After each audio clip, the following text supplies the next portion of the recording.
સફળતા મેળવવા માટે આપણું ધ્યાન માત્ર આપણા લક્ષ્ય ઉપર રહેવું જોઈએ. પતંગ હંમેશા પવનની વિરુદ્ધ દિશામાં ચગે છે. યાદ રાખજો કે હંમેશા જીવનમાં પણ આવી જ રીતના મુશ્કેલીઓ આવે છે.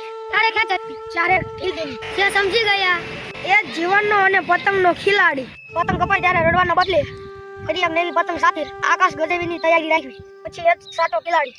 જીવનમાં ભલે ગમે એટલા કચ્ચા લાગે, યાદ રાખજો દોરી તમારા હાથમાં જ છે. આપકા જ હજુ ખાલી છે. જેમ કારણે ગોળ વિના ચક્કી અધૂરી છે, તેમ પ્રેમ અને સાથ વિના સફળતા અધૂરી છે. પતંગ ચગાવતી વખતે ઘરના મહેમાન છીએ તો ધ્યાન રાખજો. પતંગ ભલે આકાશે પહોંચે પણ કોઈ પક્ષીનું આકાશ છીનવું જોઈએ નહીં. જીવન માટે કોઈ પક્ષીઓનો જીવ ન જાય. ચાલો આપણે ઉત્તરાયણમાં પક્ષીઓનું ધ્યાન રાખીએ. તમારી એક પતંગ કાપેલી તમને 2 મિનિટ માત્ર ખુશી આપશે, પણ પક્ષીઓનો પાંખ કાપાય તો તેમનો સંસાર વિખરાઈ જશે. તમારી એક પતંગ કાપવાની તમને મજા છે, પણ કોઈ પક્ષીનો જીવ બચાવો ખુશી જિંદગી ભર રહેશે.